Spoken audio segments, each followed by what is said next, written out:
Hi. Jammu Kashmir రాజకీయ నాయకురాలు ఇల్తిజా ముఫ్తీ ఎంత ఘోరంగా మాట్లాడింది, రాజకీయ నాయకురాలుగా పతనమైపోయిందని అనిపిస్తూ ఉంది. ఎందుకంటే భారతదేశంలో ఉంటూ, భారతదేశంలో నివసిస్తూ, భారత ప్రజల ద్వారా రాజకీయాలు చేస్తూ ఈమె రాముల వారిని అవమానించింది. ఇది రాజకీయంలో ఉన్న భ్రష్టత్వానికి పరాకాష్ట.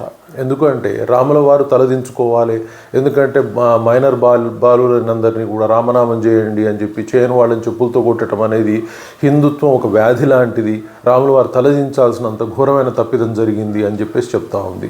మరి ఇంత ఘోరంగా మాట్లాడిన ఒకే ఒక నాయకురాలు ఈమెనే కనిపిస్తూ ఉంది. మూర్ఖులు చాలా మాట్లాడారు, కానీ ఈరోజు రాముల వారిని డైరెక్ట్గా పేరు చెప్పి అవమానించేంత స్థితికి ఏమంటారు పడిపోయిన, రాజకీయం నుంచి పడిపోయినటువంటి వ్యక్తి ఈమె. సో ఈమె మీద ఇమీడియట్గా చర్యలు తీసుకుని రాజకీయాల నుంచి ఆమెను బహిష్కరించి, ఆమెను తొలగించి హిందూ మతాన్ని, భారతదేశాన్ని రక్షించాల్సిన అంత అవసరము బీజేపీ పార్టీకి ఉంది. లేనట్లయితే డెఫినెట్గా వాళ్ళు అలాగే మాట్లాడుతూ ఉంటారు, మీరు ఇలాగే భరిస్తూ ఉండండి అని చెప్పేసి అనుకోవటం అనేది చాలా అవమానకరంగా ఉంటుంది భారతదేశానికి.